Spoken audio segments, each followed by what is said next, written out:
Briar Rose by the Brothers Grimm. A king and a queen once upon a time reigned in a country a great way off, where there were in those days fairies. Now this king and queen had plenty of money, and plenty of fine clothes to wear, and plenty of good things to eat and drink, and a coach to ride out in every day. But though they had been married many years, they had no children, and this grieved them very much indeed. But one day, as the queen was walking by the side of the river at the bottom of the garden, she saw a poor little fish that had thrown itself out of the water and lay gasping and nearly dead on the bank. Then the queen took pity on the little fish and threw it back again into the river, and before it swam away, it lifted its head out of the water and said, "I know what your wish is, and it shall be fulfilled. In return for your kindness to me, you will soon have a daughter." What the little fish had foretold soon came to pass, and the queen had a little girl, so very beautiful that the king could not cease looking on it for joy, and said he would hold a great feast and make merry and show the child to all the land. So he asked his kinsmen and nobles and friends and neighbors.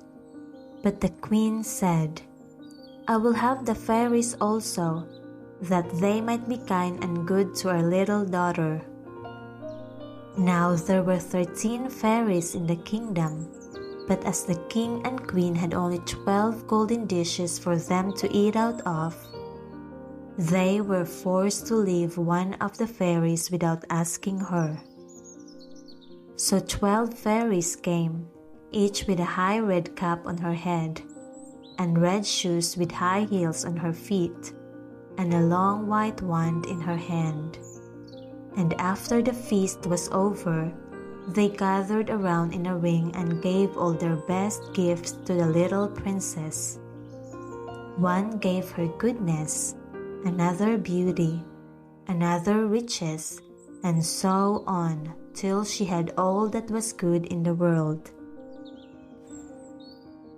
Just as 11 of them had done blessing her, a great noise was heard in the courtyard, and word was brought that the 13th fairy came, with a black cap on her head, and black shoes on her feet, and a broomstick in her hand. And presently up she came into the dining hall. Now, as she had not been asked to the feast, she was very angry, and scolded the king and queen very much, and set to work to her revenge. So she cried out, "The king's daughter shall in her 15th year be wounded by a spindle, and fall down dead." Then the 12 of the friendly fairies, who had not yet given her gift, came forward, and said that the evil wish must be fulfilled, but that she could soften its mischief. So her gift was that the king's daughter, when the spindle wounded her, should not really die, but should only fall asleep for 100 years. However, the king hoped still to save his dear child altogether from the threatened evil, so he ordered that all the spindles in the kingdom should be bought up and burnt. But all the gifts of the first 11 fairies were in the meantime fulfilled, for the princess was so beautiful and well-behaved and good and wise that everyone who knew her loved her. It happened that on the very day she was 15 years old, the king and queen were not at home, and she was left alone in the palace. So she roved about by herself and looked at all the rooms and chambers, till at last she came to an old tower, to which there was a narrow staircase ending with a little door. In the door there was a golden key, and when she turned it, the door sprang open, and there sat an old lady spinning away very busily. "Why, how now, good mother?" said the princess. "What are you doing there?" "Spinning," said the old lady, and nodded her head, humming a tune while Buzz went the wheel.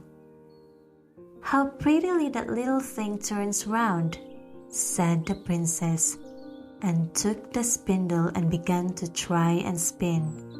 But scarcely had she touched it before the fairy's prophecy was fulfilled.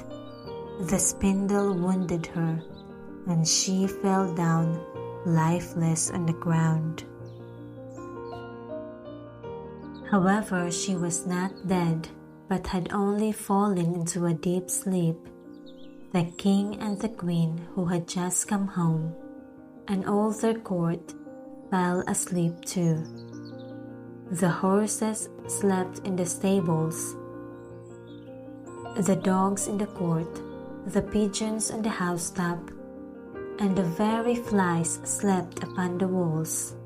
Even the fire on the hearth left off blazing and went to sleep. The jug stopped, and the spit that was turning about with the goose upon it for the king's dinner stood still, and the cook, who was at that moment pulling the kitchen boy by the hair to give him a box on the ear for something he had done amiss, let him go and went to sleep. The butler, who was slyly tasting the ale, fell asleep with the jug at his lips, and thus everything stood still and slept soundly. A large hedge of thorns soon grew round the palace, and every year it became higher and thicker, till at last the old palace was surrounded and hidden, so that not even the roof or the chimneys could be seen. But there went a report through all the land of the beautiful sleeping Briar Rose, for the king's daughter was called, so that from time to time several kings' sons came and tried to break through the thicket into the palace. This, however, none of them could ever do, for the thorns and bushes laid hold of them as it were with hands, and there they stuck fast and died wretchedly. After many, many years, there came a king's son in that land. An old man told him the story of the thicket thorns, and how a beautiful palace stood behind it, and how a wonderful princess called Briar Rose lay in it asleep with all her court. He told too how he had heard from his grandfather that many, many princes had come and had tried to break through the thicket, but that they had all stuck fast in it and died. Then the young prince said, "All this shall not frighten me. I will go and see this Briar Rose." The old man tried to hinder him, but he was bent upon going. Now that very day the 100 years were ended, and as the prince came to the thicket, he saw nothing but beautiful flowering shrubs, through which he went with ease, and they shut in after him as thick as ever. Then he came at last to the palace, and there in the court lay the dogs asleep, and the horses were standing in the stables, and on the roof sat the pigeons fast asleep, with their heads under their wings. And when he came into the palace, the flies were sleeping on the walls. The spit was standing still. The butler had a jug of ale at his lips, going to drink a draught. The maid sat with the fowl in her lap ready to be plucked, and the cook in the kitchen was still holding up her hand, as if she was going to beat the boy. Then he went on still farther, and all was so still that he could hear every breath he drew, till at last he came to the old tower, and opened the door of the little room in which Briar Rose was. And there she lay, fast asleep on a couch by the window.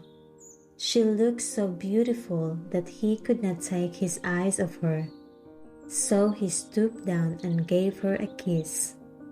But the moment he kissed her, she opened her eyes and awoke, and smiled upon him.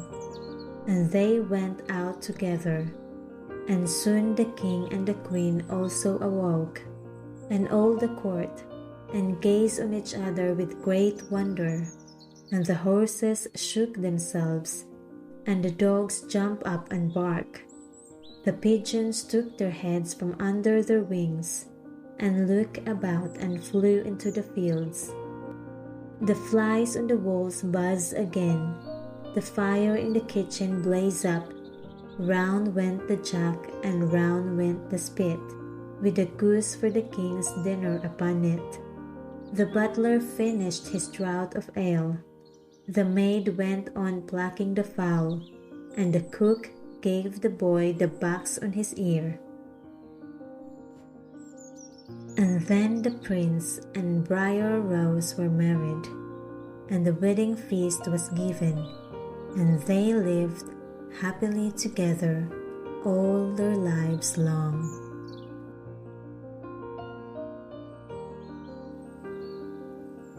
The end.